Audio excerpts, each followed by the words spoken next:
Hello class, this is your Ujjwal sir and आप सभी का स्वागत है नीव एडुकेयर में।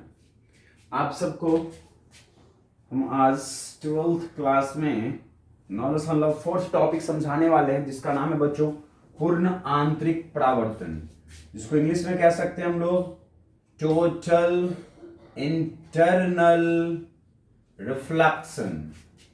ठीक है, टोटल इंटरनल रिफ्लेक्शन, पूर्ण आंतरिक परावर्तन 9.4 टॉपिक। ठीक है बच्चों, देखिएगा पूर्ण आंतरिक परावर्तन क्या होता है समझेंगे हम लोग। देखिए बच्चों, पूर्ण आंतरिक परावर्तन को समझने से पहले हम समझते हैं क्रांतिक कोण। क्या समझेंगे? क्रांतिक कोण। ठीक है, इसको हम लोग इंग्लिश में बच्चे बोलते हैं क्रिटिकल एंगल। ठीक है, क्रिटिकल एंगल। ठीक है, ओके बच्चों, इसको हम लोग सी से व्यक्त कर सकते हैं। ठीक है, एंगल सी कह सकते हैं, है ना। तो इस तरह से आप दिखा सकते हैं। अब क्रांतिक कोण क्या होता है, तो बच्चों इससे पहले आप दो माध्यमों को पढ़े हैं, एक तो विरल माध्यम और दूसरा कौन सा? दूसरा पढ़े हैं आप सघन माध्यम। ठीक है ना, दूसरा पढ़े हुए हैं आप सघन माध्यम। ठीक है, विरल माध्यम आप जानते हैं क्या होता है? क्या होता है क्या होता है? जिसका मतलब किसी एक माध्यम से दूसरे माध्यम में जाने पर प्रकाश अपने अंतरापृष्ठ से लंब के दूर हो जाता है, तो वह दूसरा माध्यम, जिस माध्यम में लंब से प्रकाश दूर हो रहा है, वो वाला माध्यम क्या कहलाता है? विरल। और जिसमें प्रकाश जो है लंब की ओर झुक जाता है, उसको सघन। ठीक है, समझ रहे हैं आप? चलिए ठीक है। तो बच्चों यहां पर हम क्या कर रहे हैं, मान लीजिए यहां पर हमने क्या लिया? कांच लिया। ठीक है, क्या लिया? कांच। ओके, अब हमने क्या किया बच्चों कि यह कांच से हमने कोई प्रकाश आपतित किया। तो कहां से किया? कांच से। कांच कहां रखा गया है? इस वायु में रखा गया है। ठीक है, वायु में रखा गया है। ओके, वायु फिर कांच के मुकाबले कौन सा माध्यम हो जाएगा? विरल माध्यम हो जाएगा। कांच कौन सा माध्यम हो जाएगा? सघन माध्यम। तो सघन माध्यम से आपको प्रकाश आपतित करना है, इसको कौन सा पृष्ठ बोलेंगे बच्चों? तो विरल और सघन माध्यम को अलग कर रहा है यह जो पृष्ठ है, वही इसको सघन और इसको विरल कर रहा है, पृथक कर रहा है। तो इस पृथक पृष्ठ को हम लोग बोल सकते हैं बच्चों अंतरापृष्ठ। ठीक है, तो इस अंतरापृष्ठ पर, है ना, सघन माध्यम से जब प्रकाश किसी बिंदु पर आपतित करते हैं, ठीक है, तो यह जो है आपतित कोण, कौन सा कोण? आपतित कोण इस प्रकार हो बच्चों, यह आपतित कोण इस प्रकार हो कि इसका वैल्यू नॉट इक्वल टू 0 हो, लेकिन इस प्रकार हो कि हमारा जो बच्चों, यहां से आपको पता है कि सघन माध्यम से विरल माध्यम में जब प्रकाश जाएगा तो अपने क्या हो जाएंगे? दूर हो जाएंगे। किससे दूर हो जाएंगे? लंब से। तो बच्चों सघन माध्यम से, है ना, अंतरापृष्ठ पर प्रकाश आपतित करने पर आपतन कोण का मान एक ऐसा हो कि हमारा जो अपवर्तित किरण है, उस अपवर्तित किरण के लिए ये जो अपवर्तन कोण का मान है वो किसके बराबर में हो जाए? 90 डिग्री के बराबर में हो जाए। तब यह आपतन कोण कौन सा कोण कहलाता है? क्रांतिक कोण। नहीं समझ में आया? मैं शब्दों में लिख देता हूं, देखिएगा। सघन माध्यम से अंतरा, ठीक है, अंतरा पृष्ठ, ठीक है, अंतरा पृष्ठ पर आपतित किरण, आपतित किरण के लिए आपतन कोण का एक ऐसा मान जिसके लिए अपवर्तित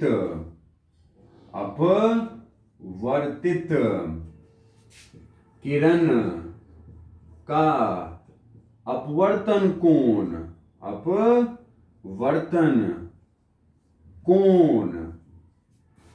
समकोण अर्थात 90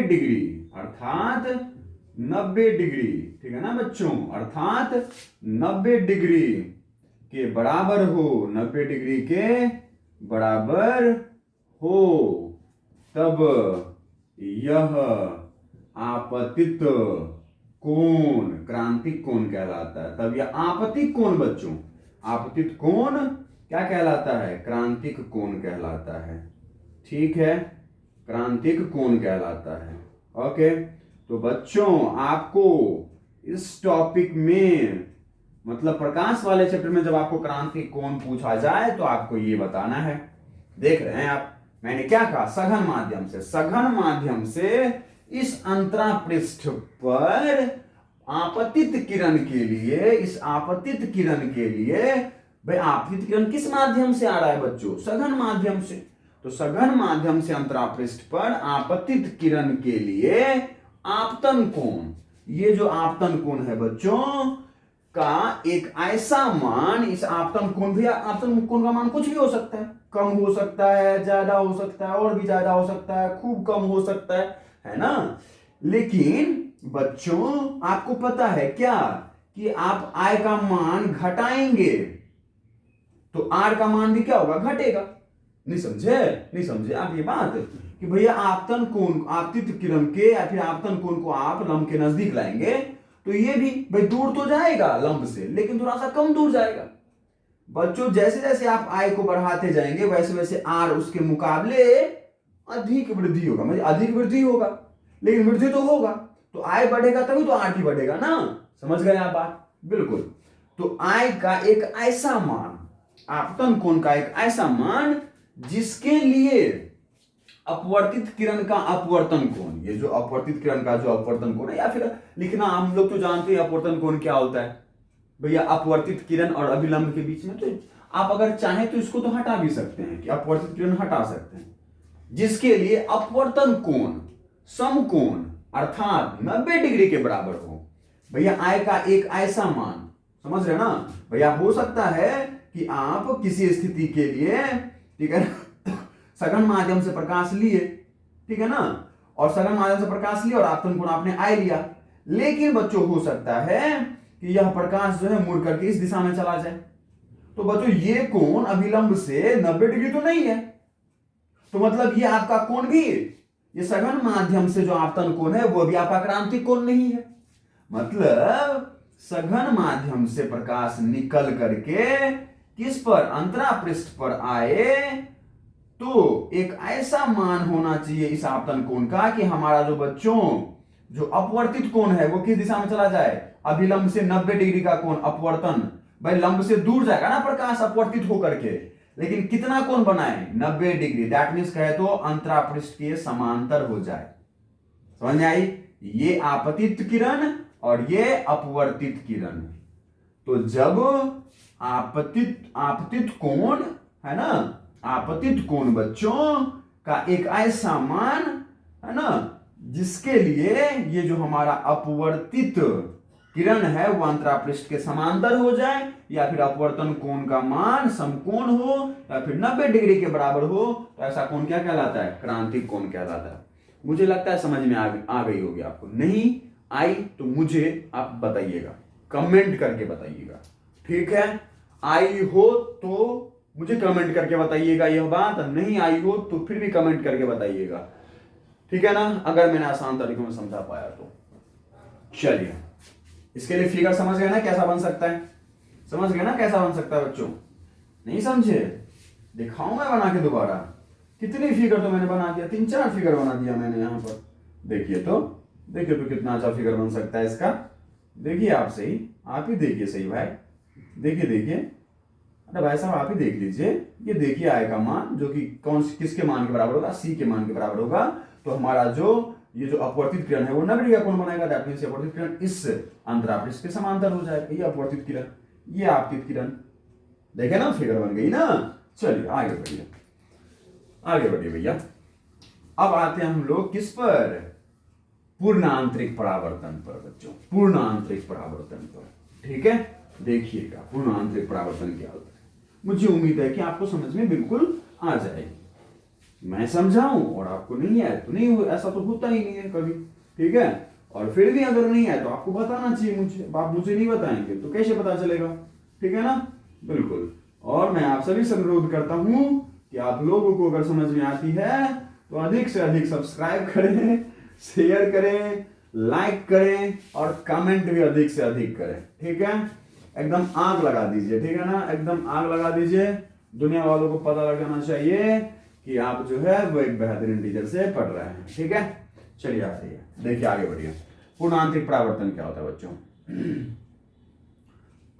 जब सघन, ठीक है ना बच्चों, जब सघन, ठीक है, जब सघन माध्यम से अंतरापृष्ठ पर प्रकाश के आपतन, ठीक है, आपतन, जब सघन माध्यम से अंतरापृष्ठ पर प्रकाश के आपतन कोण का मान, कोण का मान, क्रांतिक कोण, क्रांतिक कोण से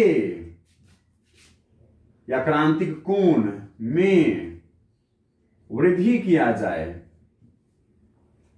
ठीक है, जब सघन माध्यम से अंतरापृष्ठ पर प्रकाश के आपतन कोण को, ठीक, अंतरापृष्ठ पर प्रकाश के आपतन कोण को, ठीक है, या फिर अंतरापृष्ठ पर आपतित प्रकाश के, ठीक है, अंतरापृष्ठ पर आपतित प्रकाश के आपतन कोण को या फिर आपतन कोण के मान को क्रांतिक कोण के मान से अधिक बढ़ाया जाए, अधिक बढ़ाया जाए, तब प्रकाश का अंतरापृष्ठ से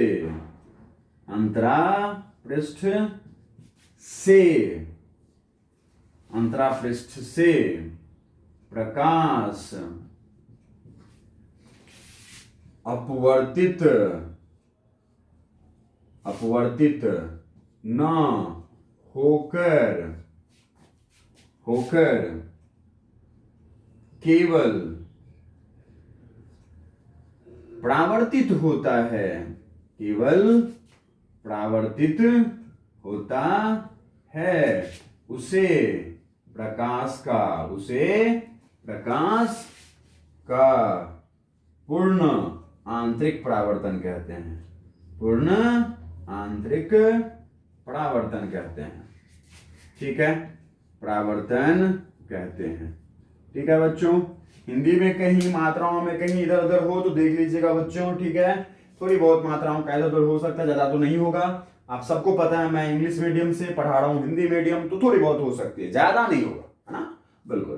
तो बच्चों यहाँ पर क्या दिखा आपको, क्या दिखा, ये देखिएगा, ये देखिएगा बच्चों, मैं 2-3 फिगर बना रहा हूँ आपके लिए। ठीक है, बस आपके प्यार के लिए, आपके इज्जत के लिए मैं 2-3 फिगर बना रहा हूँ, वरना मैं नहीं बनाता। ठीक है, देखिएगा, मान लीजिए बच्चों ये आंतरिक पृष्ठ, सॉरी ये अंतरापृष्ठ है, उस पर मैंने किसी बिंदु पर अभिलंब डाल दिया और उसी बिंदु पर मैं प्रकाश आपतित करने वाला हूँ। ये मैंने प्रकाश आपतित किया बच्चों, ये कुछ आय का मान रखा मैंने। ठीक है, उसके लिए प्रकाश अपवर्तित हुआ। ठीक है, अपवर्तित हुआ, ये देखिए कुछ अपवर्तन कोण का मान भी होगा। अब देखिए बच्चों, इसी अंतराल, ये सेम ये क्या है बच्चों, कांच है। ये कांच है, और बाहर क्या है, वायु है। वायु है तो विरल है, और कांच है तो सघन माध्यम है। कौन सा माध्यम है बच्चों, सघन माध्यम है। बोलिए हाँ या ना। अब क्या करें बच्चों, इस अंतरापृष्ठ पर मैंने प्रकाश को आपतित किया, लेकिन इस बार I का मान थोड़ा सा बढ़ा दिया मैंने, ये लीजिए बढ़ा दिया भैया, थोड़ा सा बच्चों बढ़ा दिया इस I का मान, देख लीजिए, देखने में लग रहा होगा थोड़ा सा मैंने बढ़ा दिया, तो प्रकाश भी थोड़ा सा और दूर हो गया अपने अभिलंब से, इधर हो गया। ये देखिए बच्चों, दूर हो गया कि नहीं R का मान, I का मान जैसे ही जैसे बढ़ाएंगे वैसे वैसे R का मान उसकी तुलना में भी बढ़ेगा। ठीक है, बिल्कुल। अब बच्चों देखिएगा तीसरा फिगर में मैं दो फिगर बनाना चाहूंगा बच्चों। एक देखिएगा, एक मैंने ये आपतन कोण का मान बच्चों, ये आपतन कोण का मान मैंने क्रांतिक कोण के बराबर कर दिया। तो आप सबको पता है प्रकाश अपवर्तित होकर के अंतरापृष्ठ के समांतर हो जाएगा। दैट मीन्स अपवर्तन कोण का मान किसके बराबर में, 90 डिग्री के बराबर में। बोलिए हाँ या ना। फिर बच्चों अब क्या करेंगे, इस बार और हमने I को बढ़ा दिया, that means I is greater than C। तब क्या होगा बच्चों, तो यह प्रकाश और अपवर्तित हो जाएगा। दैट मीन्स कहे तो यह प्रकाश कहे तो अब ये इस सघन माध्यम से बाहर जाएगा ही नहीं, बल्कि इसी माध्यम में लौट आएगा। अब एक ही किरण दिखाया है ना, तो एक ही दिखाना पड़ेगा, लौट आएगा। ठीक है भैया, मेरा कर्ण अर्जुन लौट आया है, ऐसा ये सघन माध्यम बोलेगा। ठीक है, ऐसा बोलेगा। तो दैट मीन्स कि सघन, भैया जब सघन माध्यम से अंतरापृष्ठ पर आपतित प्रकाश के आपतन कोण के मान को क्रांतिक कोण के मान से अधिक किए जाएं, बढ़ाए जाएं, तब प्रकाश का अंतरापृष्ठ से प्रकाश अपवर्तित, तब प्रकाश का अंतरापृष्ठ से अपवर्तन। ठीक है बच्चों, अपवर्तन। ठीक है, मैं इसको अपवर्तन कर रहा हूं, अपवर्तन न होकर केवल परावर्तन होता है। क्या होता है, परावर्तन होता है, उसे प्रकाश का पूर्ण आंतरिक परावर्तन कहते हैं। पूर्ण आंतरिक क्यों हुआ बच्चों, देखिएगा, सघन माध्यम से मैंने प्रकाश के आपतन कोण में मैंने मान बढ़ाया, क्रांतिक कोण से मान बढ़ा दिया।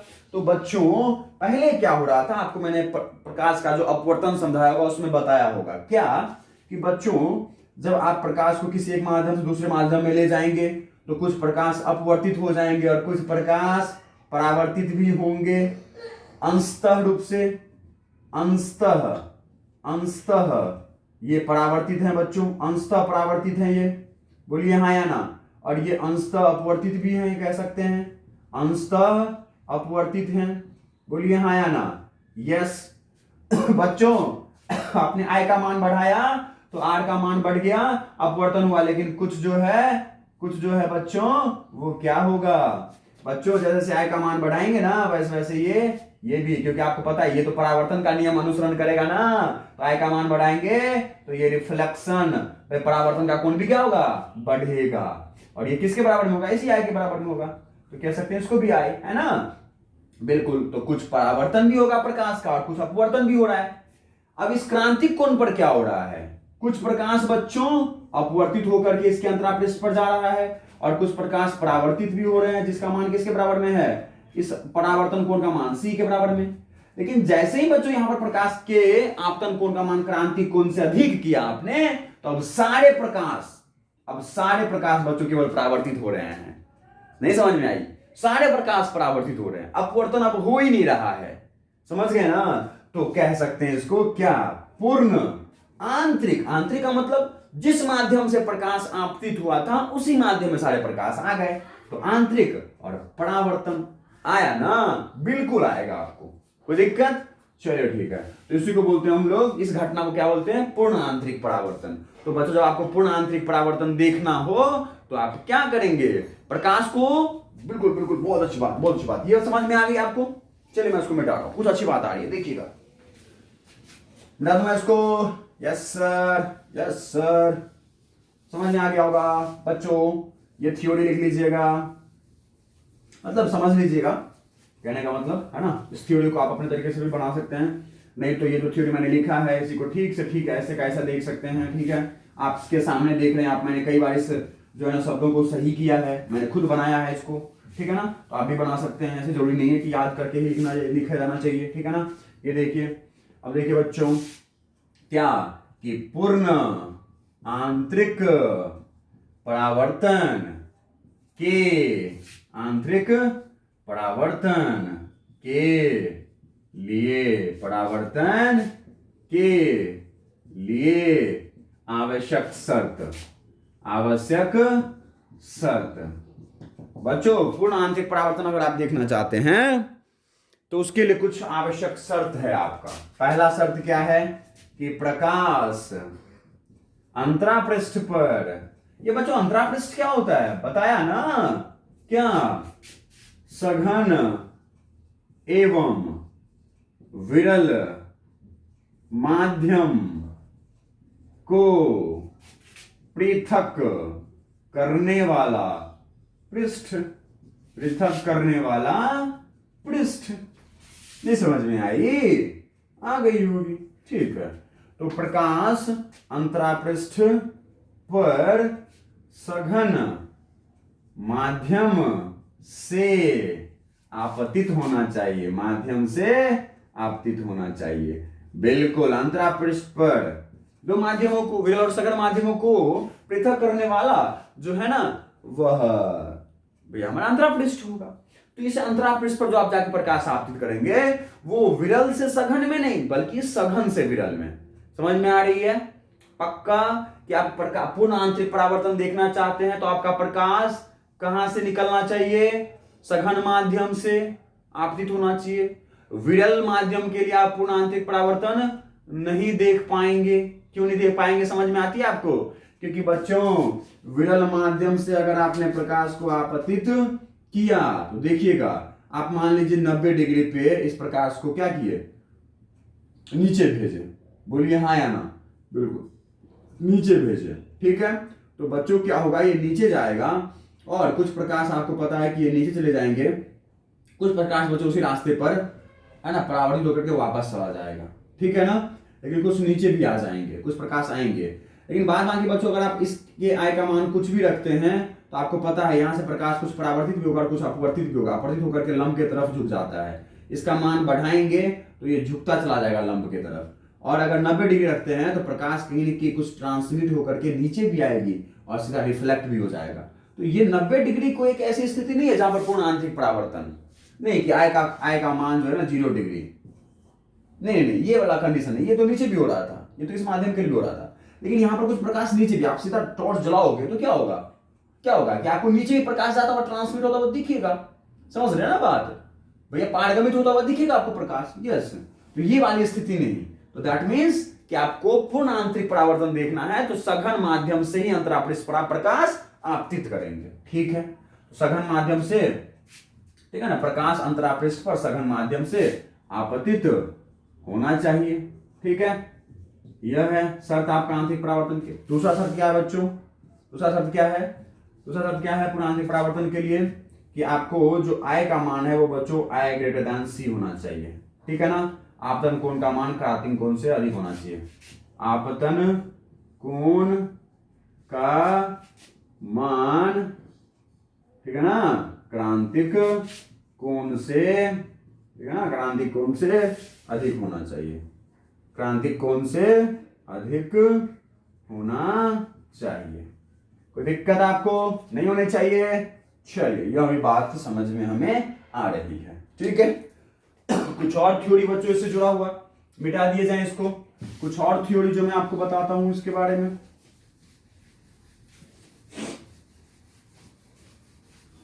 इस पूर्ण आंतरिक परावर्तन से जुड़ा हुआ कुछ और थ्योरी जो मैं बच्चों आपको बताता हूं, ध्यान रख सकते हैं आप। देखिएगा,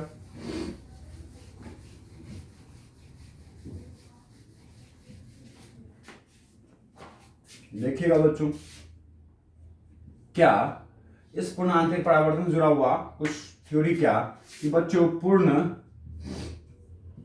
आंतरिक परावर्तन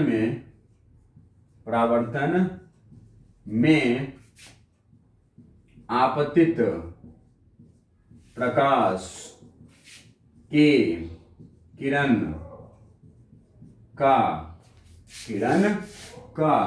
पूर्ण परावर्तन होता है, पूर्ण परावर्तन होता है। अर्थात सभी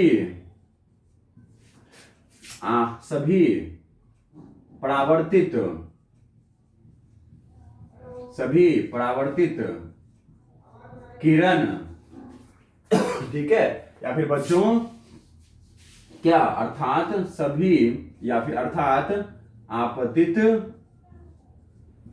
किरण उसी माध्यम में परावर्तन होकर लौट जाते हैं, परावर्तन होकर लौट जाते हैं। ये तुम्हें समझ में आता है, लौट जाते हैं। ठीक है बच्चों, ओके। ये और क्या कह सकते हो बच्चों, प्रकाश जो है ना एक ऊर्जा का रूप है ना, प्रकाश क्या है, एक ऊर्जा का रूप है। ठीक है, तो प्रकाश के आपतित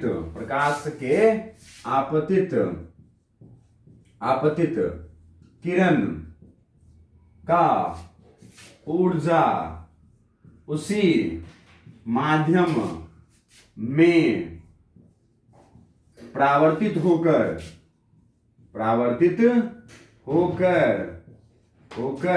ठीक है, वापस, ठीक है, लौट जाता है। ठीक है, लौट जाता है। ठीक है बच्चों, आपतित प्रकाश का जो भी ऊर्जा होगा, है ना, वो समान ऊर्जा, वही ऊर्जा परावर्तित होकर पुनः उसी माध्यम में रह जाएंगे। बोलिए हाँ या ना। बिल्कुल। और क्या बच्चों, प्रकाश की तीव्रता आपको पता है, कोई अपवर्तन नहीं हो रहा है, तो प्रकाश के आपतित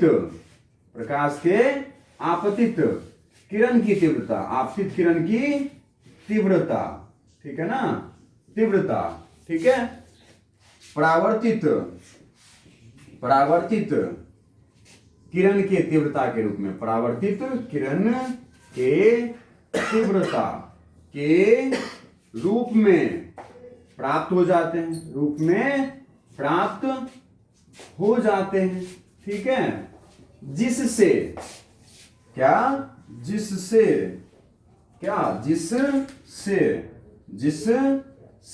प्रकाश की तीव्रता, जिससे प्रकाश की तीव्रता उस माध्यम की बनी रहती है, प्रकाश की तीव्रता उस माध्यम की बनी रहती है। बोलिए हाँ या ना। जितने प्रकाश वो आपतित किए गए थे, वो समान प्रकाश, वो सभी प्रकाश परावर्तित होकर उसी माध्यम में वापस लौट रही है, तो तीव्रता समान रह रही है। बोलिए हाँ या ना। चलिए ठीक है, क्या मैं इसको मिटा दिए जाए? समझ में आ रही है सब बातें? चलिए ठीक है, ये सब थ्योरी भी आप लिख सकते हैं आंतरिक परावर्तन में। ठीक है, और कुछ थ्योरियां अगर आपको पढ़ना है बच्चों, तो बुक से जो है ना आप पढ़ लीजिएगा। ठीक है, हाँ बिल्कुल, ओके। और जितनी सारी इंपॉर्टेंट थ्योरियां हैं बच्चों, वो सब मैं इसमें शामिल कर रहा हूँ, कुछ भी नहीं छोड़ रहा हूँ, कुछ भी नहीं, बिल्कुल भी नहीं। बच्चों अगर कुछ छूट जाए आपके टॉपिक का, तो आप मुझे कमेंट करके बता सकते हैं। ठीक है, मैं बता रहा हूं, आग लगाइए, ठीक है ना। अधिक से अधिक शेयर करें, ठीक है, अधिक से अधिक लाइक करें, अधिक से अधिक कमेंट करें, और मुझे कमेंट करके बताएं अगर मुझे कोई टॉपिक छूट जाती है तो बताते समय। ठीक है, अभी हम बिल्कुल आपके लिए बच्चों इस प्लेटफॉर्म पे न्यू हैं, अगर कुछ गलतियां हो जाती है छोटी मोटी तो उसे आप माफ करके चलेंगे, मैं ये उम्मीद करता हूं। ठीक है, इससे ज्यादा गलतियों को फैलाएंगे नहीं। अगर गलती से आपकी इस वीडियोज को कोई और देखते हैं और वो अगर विरोध में आते हैं, तो प्लीज आप उनसे भी बचें। ठीक है, यह प्लेटफॉर्म हम लोग के लिए नया है, तो थोड़ी बहुत तकलीफें आ सकती है। ठीक है, चलिए धन्यवाद। अब बच्चों हम लोग लिख रहे हैं क्या देखिएगा, क्या कि बच्चों क्रांतिक कोण, कौन सा? क्रांतिक कोण पर क्रांतिक कोण पर, ठीक है ना, आपतन कोण एवं अपवर्तनांक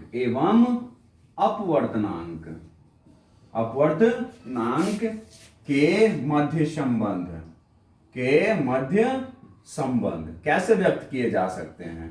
देखिएगा बच्चों, क्या होगा कि हमने क्या किया, ये हमने अपना पृष्ठ बनाया। किसका? ये हमने ऑब्जेक्ट बनाया किसका? कांच का। बोलिए हाँ या ना? यस, ठीक है ना। अब बच्चों हमने क्या किया कि अब हमने इस है ना अंतरा पृष्ठ पर प्रकाश को आपतित किया, जिसका मान I का मान जो है बच्चों क्या कह सकते हैं कि ग्रेटर देन जो है ना C हो। ग्रेटर देन क्या हो? C हो। या फिर हम लोग ग्रेटर देन C ना लेकर के हम लोग I बराबर में C लेते हैं बच्चों। I बराबर क्या? C। तो हमें पता है हमारा प्रकाश जो है वह इस तरह से अपवर्तन कोण, बिल्कुल अपवर्तन कोण जो है बच्चों किसके बराबर में हो जाएगा? R बराबर में कितना हो जाएगा? 90 डिग्री। नहीं होगा रे, होगा ना? यस, ठीक है। ये दिक्कत है, कोई दिक्कत नहीं है। चलो देखिए बच्चों, मैंने स्नेल के नियम से आपको क्या सिखाया था बच्चों? ये स्नेल का जो नियम था उससे आपने क्या सीखा था? कुछ सीखा होगा ना आपने। क्या सीखा कि भैया आपतन कोण का जया और अपवर्तन कोण का जया क्या होता है? स्थिरांक होता है, जो कि वह स्थिरांक होता है जो कि आपेक्षिक अपवर्तनांक के बराबर होता है, μ2 1 के बराबर होता है। यही होता है। नहीं होता है तो बोलो भाई, बंदूक उठाओ और मार दो गोली, कोई दिक्कत भाई। तो चलो देखो, साइन आई बटा में साइन आर। बच्चों साइन आई किसके बराबर में है? बोलो, आई बराबर में क्या लिखा है मैंने? देखो नहीं दिख रहा है, सी लिखा है, बटा में साइन आर। आर का वैल्यू बोलो बताओ कितना लिखा है? 90 डिग्री। साइन 90, भाई साइन 90 का वैल्यू कितना होता है? 5। ठीक है, लिख देते हैं μ2 1। बोलो हाँ या ना? अब बच्चों यहां से साइन 90 का वैल्यू हम लोग बिल्कुल जानते हैं, साइन सी बटा में 1 बराबर में μ2 1। μ2 1 को बच्चों मैंने आपको जो है लिखना मैंने सिखाया है। क्या सिखाया है? क्या सिखाया है बताइए? कुछ नहीं सिखाया होगा मैंने, मुझे पता है। क्या कि μ2 बटा में μ1, यही होता है बच्चों। μ2 क्या है? दूसरे माध्यम का अपवर्तनांक। μ1 क्या है? पहले माध्यम का अपवर्तनांक। बोलिए हाँ या ना? यही होता है। अच्छा ठीक है, ठीक है सर, सर ठीक है सर, मान लिया सर। तो बच्चों यहां पर μ2 क्या है आपका? क्या है μ2? μ2 क्या है? देखिए आपने प्रकाश को इधर से जो है ना आपतित किया है, तो ये आपका पहला माध्यम हो जाएगा, ठीक है। ये आपका दूसरा माध्यम हो जाएगा। बोलिए हाँ या ना? ये कौन सा माध्यम हो जाएगा? पहला माध्यम। ये कौन सा माध्यम हो जाएगा? दूसरा माध्यम। बोलिए, होगा ना? होगा ना बच्चों? ये क्या हो जाएगा? ये हो जाएगा पहला माध्यम, यहां से प्रकाश आपने आपतित किया है, और ये कौन सा माध्यम हो जाएगा? दूसरा माध्यम। ठीक है, ओके, ठीक है, ठीक है, ओके। सुनिएगा बच्चों, ये जो जहां से आपने प्रकाश आपतित किया है वो आपका आपतन कोण साइन है हो गया, और ये हमारा हो गया पहला माध्यम। इस पर प्रकाश हमारा अपवर्तित हुआ है, ये हो गया हमारा दूसरा माध्यम। ठीक है, तो साइन है बटा में साइन है बराबर में क्या? μ2 1। μ2 1, ठीक है। μ2 1 को मैं लिख दिया μ2 बटा में μ1। अब बच्चों आपको पता क्या है कि ये जो हमारा पहला माध्यम है वो तो कांच है, और दूसरा माध्यम क्या है बच्चों? हमारा वायु है। और बच्चों इस वायु का जो अपवर्तनांक होता है ना वो 1 होता है, ठीक है ना। वायु का अपवर्तनांक आप कितना ले सकते हैं? 1 के बराबर, ठीक है। तो दैट मीन्स ये जो μ1 है हमारा, यह तो कांच है, और μ2 क्या है हमारा? वायु है। तो दैट मीन्स हम यहां से कह सकते हैं ना μ2 हमारा क्या है? वायु है। तो दैट मीन्स बच्चों हम लोग इसको ऐसे भी लिख सकते हैं, क्या क्या कि μ1 को आप अगर इधर लाते हैं तो क्या हो जाएगा? साइन सी बराबर में, ठीक है, μ2। यही होगा। बोलिए हाँ या ना? ठीक है। और बच्चों अगर आप इसको, ठीक है ना, अगर आप इसको μ12 लिखते हैं, μ12 लिखते हैं, फिर क्या लिख सकते हैं? इसको इधर लेके आए, इसको इधर लेके गए, तो मतलब कह सकते हैं 1 बटा में साइन सी लिख सकते हैं ना। तो बच्चों इस तरह से जो हम संबंध व्यक्त कर सकते हैं किसके बीच में? अपवर्तनांक के बीच में और क्रांतिक कोण के बीच में, ठीक है। क्रांतिक कोण के बीच में क्या कि जिस माध्यम से हमने प्रकाश आपतित किया है, पहला माध्यम जिस पर प्रकाश आपतित हुआ है, अपवर्तित होगा, वो कौन सा माध्यम? दूसरा माध्यम, ठीक है ना। कोई दिक्कत? बिल्कुल। और जो है ना हमने इस तरीके से संबंध दिखाया कि μ2 1 बराबर में क्या हो जाएगा? साइन सी बटा में 1। दैट मींस कह सकते हैं कि μ2 1, इसको हम लोग क्या कह सकते हैं? μ2 1 ही कह सकते हैं, है ना। तो μ2 1 बराबर में क्या हो जाएगा? साइन सी के बराबर में, ठीक है। और μ12 बराबर में क्या हो जाएगा? 1 बटा में साइन सी। बस आपको पता होना चाहिए कि आपने माध्यम 1 और माध्यम 2 किसको माना है। माध्यम 1 माना जहां से प्रकाश आपतित किया, माध्यम 2 उसको माना जिसमें प्रकाश अपवर्तित होने जा रही है। समझ गए ना? तो ये पता होना चाहिए आपको। तो ये संबंध हमने व्यक्त कर सकते हैं अपवर्तनांक और क्रांतिक कोण के बीच में। ठीक है, कोई दिक्कत? चलिए ठीक है बच्चों, इस टॉपिक को मैं मिटा रहा हूं। ओके, अब बच्चों आपके जो है बुक्स में वह है ना अनुप्रयोग दे रखा है, इसके प्रयोग दे रखे हैं। ठीक है ना, किसका? इस पूर्ण आंतरिक परावर्तन का। ठीक है ना, एक जो है ना आपके अनुप्रयोग दे रखे हैं। ठीक है, तो उसको बस आप पढ़ लीजिएगा, बस पढ़ लीजिएगा, दिक्कत आए तो मुझे बता दीजिएगा। ठीक है, अब बच्चों ये पूर्ण आंतरिक परावर्तन का, पूर्ण आंतरिक परावर्तन, पूर्ण आंतरिक परावर्तन। ठीक है, पूर्ण आंतरिक परावर्तन के लिए बच्चों कुछ 2-3 ऑब्जेक्ट होते हैं जिसको आप याद रख सकते हैं। ठीक है ना, जैसे हम कह सकते हैं क्या हमारे पास क्या जल। ठीक है ना, जल। ओके, उसके बाद क्राउन कांच। ठीक है, उसके बाद ठीक है ना फ्लिंट कांच। ठीक है ना, कौन सा? सघन फ्लिंट कांच। ओके, सघन फ्लिंट कांच। ओके, और उसके बाद बच्चों क्या ठीक है, जल, क्रोन कांच, सघन फ्लिंट कांच और बच्चों हीरा। ठीक है बच्चों, इसके जो अपवर्तनांक होते हैं क्या, इसको थोड़ा सा याद रख सकते हैं आप। ठीक है, जल का जो होता है बच्चों 1.33 होता है। क्राउन कांच का होता है बच्चों 1.52 होता है। फ्लिंट कांच का बच्चों 1.62 होता है और हीरा का बच्चों 2.42 होता है। ठीक है, इससे जुड़ा हुआ क्रांतिक कोण का मान भी बच्चों थोड़ा सा याद रख सकते हैं आप। ठीक है, इसका होता है बच्चों क्रांतिक कोण का मान, इसके लिए जो है ना बच्चों क्रांतिक कोण का मान होता है। ओके, पहले मैं इसका लिख रहा हूं 24.41 डिग्री होता है बच्चों। ठीक है, ओके, इसके लिए मैं लिख रहा हूं बच्चों, इसका होता है ठीक है 37.31 डिग्री। ठीक है बच्चों, इसका लिख रहा हूं मैं, इसका होता है 41.14 डिग्री। ठीक है बच्चों, 41.14 डिग्री। एक बार देख लेता हूं मैं, है ना, बिल्कुल। और इसका होता है बच्चों 48.75 डिग्री। ठीक है, तो आप याद रख सकते हैं। जल के लिए जो है बच्चों अपवर्तनांक होता है 1.33, क्राउन कांच के लिए होता है 1.52 और फ्लिंट कांच के लिए होता है 1.62, हीरा के लिए होता है 2.42। याद रखना, बहुत ही आसान है, जिस तरह से मुझे याद है ना। इसके लिए बच्चों होता है 48.75, 1.52 के लिए कितना हो जाएगा 41.14। देख रहे हैं ना, याद रखना थोड़ा सा आसान है। 1.62 के लिए क्या हो जाएगा, 41 के नीचे आपका है 47.31 डिग्री। ठीक है ना, और 2.42 के लिए बच्चों 24.41। ठीक है ना डिग्री। तो इस तरह से आप जो है ना याद रख सकते हैं इसको। ठीक है ना, ओके, ठीक है, 24.41, 37.31 है ना, और 41.14 और 48.75 डिग्री। ठीक है ना, तो इस तरह से ये वाला टेबल भी आप बच्चों याद रख सकते हैं। ठीक है, चलिए अब बच्चों मैं दिखा रहा हूं आपको क्या कि पूर्ण आंतरिक परावर्तन के औद्योगिक अनुप्रयोग। ठीक है ना, टेक्नोलॉजी, औद्योगिक का मतलब क्या है बच्चों, टेक्नोलॉजी में इसका यूज कैसे किया जाता है। ठीक है, पूर्ण आंतरिक परावर्तन का औद्योगिक अनुप्रयोग। ठीक है बच्चों, औद्योगिकी अनुप्रयोग, औद्योगिकी अनुप्रयोग। ठीक है, ये औद्योगिकी अनुप्रयोग बच्चों कहां का होता है, देखिएगा मरीचिका।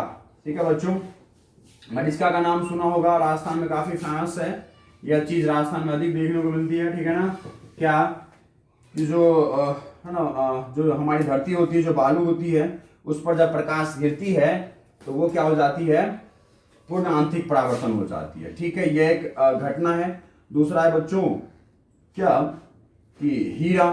ठीक है ना, हीरा में भी पूर्ण आंतरिक परावर्तन देखा जाता है बच्चों। हीरा चमकता ही इसीलिए है, चमकता ही इसीलिए है। ठीक है, अभी थोड़ी बहुत बताता हूं मैं इसको। तीसरा बच्चों आप प्रिज्म। ठीक है ना, ये प्रिज्म।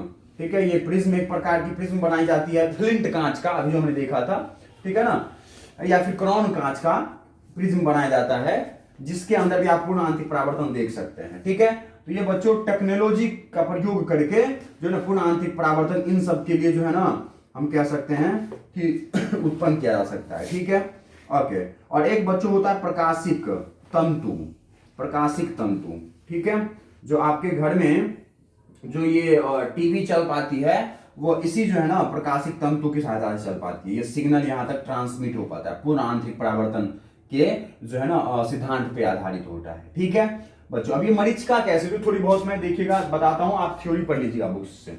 देखिएगा क्या होता है बच्चों कि मान लीजिए कि यहाँ पर कोई एक ऑब्जेक्ट की वस्तु है, कोई ऊंचाई की वस्तु है, और ये हमारी क्या है, धरती है। ठीक है, और बच्चों ये जो है पूर्ण आंतरिक परावर्तन गर्मी के मौसम में देखी जाती है। क्या कि जब बच्चों ये गर्म हो जाता है दिन, और मान लीजिए यहाँ पर कोई मानव जो है ना खड़ा है, ठीक है, मानव कोई खड़ा है, देखिएगा थोड़ा सा समझ लीजिएगा, तो क्या होता है बच्चों कि आपका गर्मी के मौसम में नीचे वाला वायु, कौन सा वाला, नीचे वाला जो वायु है बच्चों वो गर्म हो जाता है। क्या हो जाता है, गर्म, और ऊपर वाला इसके मुकाबले थोड़ा सा ठंडा होता है। क्या होता है बच्चों, ठंडा होता है। ठीक है ना, क्या होता है, ठंडा होता है। ठीक है, ओके। तो बच्चों क्या होता है, जो हमारी प्रकाश यहां से निकलेगी और जाकर के हमारे मानव के आंखों पर गिरेगी, तभी ना ये हमारा ऑब्जेक्ट दिखेगा।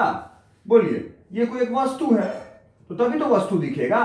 बोलिए हाँ या ना, पक्का, ओके। तो बच्चों मान लीजिए यहां से प्रकाश निकल रही है, ठीक है, निकल रही है, पक्का, ओके, यहां से निकल रही है, बोलिए हाँ या ना, ओके। अब मान लीजिए बच्चों मुझे प्रकाश को, मतलब इस वस्तु को देखने के लिए उसकी ऊंचाई को भी देखना पड़ेगा। मैं उसके ऊंचे हुए वस्तु को ऐसे देख रहा हूं, तो बच्चों यहां पर जैसे प्रकाश निकलेगी जो कि मेरे आंखों पे आकर गिरने वाली है, वो क्या होगा बच्चों, यहां पर ठंडा है, ठीक है ना, और यहां पर नीचे गर्म है। तो बच्चों ठंडा वायु जो है वो सघन माध्यम की तरफ जो है ना व्यवहार करता है, ठीक है, और जो बच्चों गर्म वायु है हमारा वो विरल माध्यम की तरफ व्यवहार करता है। ठीक है, तो मान लीजिए यहां से निकलने वाला प्रकाश कुछ इस प्रकार से इस जो है ना वातावरण में आपतित हुआ, इस प्रकार से आपतित हुआ कि बच्चों है ना, इस प्रकार से आपतित हुआ कि यह जो है बच्चों अपने पथ से विचलित हो गया, क्योंकि इसका अपवर्तन हो गया। क्या हो गया, अपवर्तन। कैसे, तो बच्चों ये ऊपर से, जब आप ऊपर वाले जगह को देखना चाहते हो तो ऊपर तो ठंडा वायु है, नीचे गर्म वायु है, विरल माध्यम है, बोलिए हाँ या ना।